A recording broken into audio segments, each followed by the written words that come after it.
வரலாறு காணாத அதீத வெப்பத்தால் கோர வெப்ப அலையின் பிடியில் ஐரோப்பிய நாடுகள் சிக்கி தவித்து வருகின்றன. பிரான்ஸ், பிரிட்டன், ஸ்பெயின், இத்தாலி உள்ளிட்ட ஐரோப்பிய நாடுகளில் முன்னெப்போதும் இல்லாத வகையில் வெப்பம் கோர தாண்டவமாடி வருகிறது. குறிப்பாக பிரான்ஸ் நாட்டில் பல்வேறு இடங்களில் முன்னெப்போதும் இல்லாத அளவுக்கு 104 டிகிரி ஃபாரன்ஹீட் வெப்பம் பதிவான சூழலில் பல்லாயிரக்கணக்கானோரின் வீடுகளில் மின்சாரம் துண்டிக்கப்பட்டதால் மக்களின் இயல்பு வாழ்க்கை முற்றிலும் பாதிக்கப்பட்டுள்ளது. நாட்டின் பெரும்பாலான மின்சாரத்தை வழங்கும் அணுமின் நிலையங்களில் அதிக வெப்பநிலையால் குளிர்விக்க நீர் கிடைப்பதில் ஏற்பட்ட தட்டுப்பாடு காரணமாக அணுசக்தி உற்பத்தி குறைந்து ஆயிரக்கணக்கான வீடுகளில் மின்சாரம் துண்டிக்கப்பட்டதாக கூறப்படுகிறது. இது மட்டுமன்றி பிரான்சின் வடமேற்கு பகுதியில் உருகி கிடக்கும் தார் சாலைகள் வெப்பத்தின் கோரத்தை உணர்த்துகிறது. இந்த சேதத்தின் மதிப்பு பல கோடி ரூபாய்களை தாண்டும் என மதிப்பிடப்பட்டுள்ளதோடு பாதுகாப்பு காரணங்களுக்காக சில முக்கிய சாலைகள் தற்காலிகமாக மூடப்பட்டுள்ளன.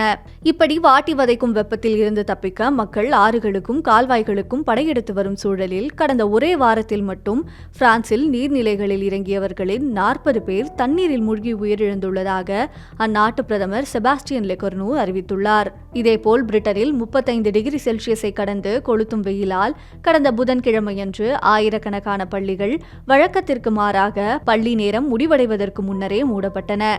நெதர்லாந்து மற்றும் பெல்ஜியம் நாடுகளில் வெள்ளிக்கிழமையன்று வெப்பநிலை உச்சத்தை எட்டும் என்று எதிர்பார்க்கப்படுகிறது. அதேவேளையில் வார இறுதியில் ஜெர்மனியின் வெப்பநிலை 40 டிகிரி செல்சியஸ் வரை உயரும் என கணிக்கப்பட்டுள்ளது.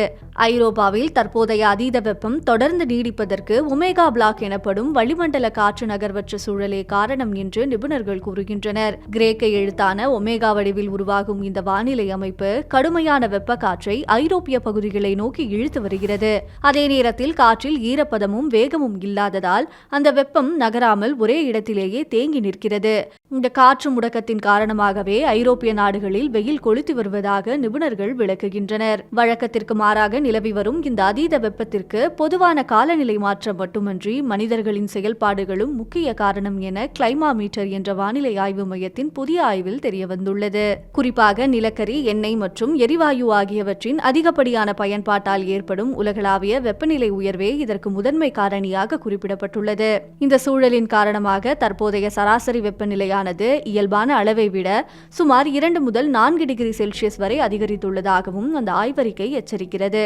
இது மனித தவறால் ஏற்பட்ட காலநிலை மாற்றம் என சுட்டிக்காட்டும் சுவிட்சர்லாந்தின் பெர்ன் பல்கலைக்கழகத்தை சேர்ந்த ஆராய்ச்சியாளர் எம்மா ஹோல்பர்க் கார்பன் உமிழ்வை குறைப்பதோடு உயிருக்கு ஆபத்தை விளைவிக்கும் அதீத வெப்பத்தை எதிர்கொள்வதற்கான உத்திகளை உருவாக்க வேண்டிய அவசர தேவை ஏற்பட்டுள்ளதாக வலியுறுத்தியுள்ளார்.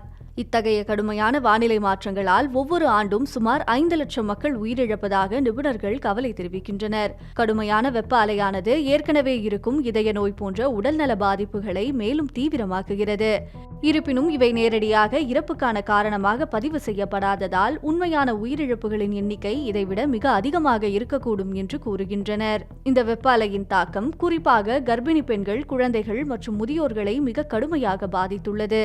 இந்த தீவிர வெப்பநிலையை சமாளிக்க தங்களின் அன்றாட பழக்க வழக்கங்களையும் செயல்பாடுகளையும் மாற்றிக்கொள்ள வேண்டும் என சுகாதார நிபுணர்கள் வலியுறுத்துகின்றனர்.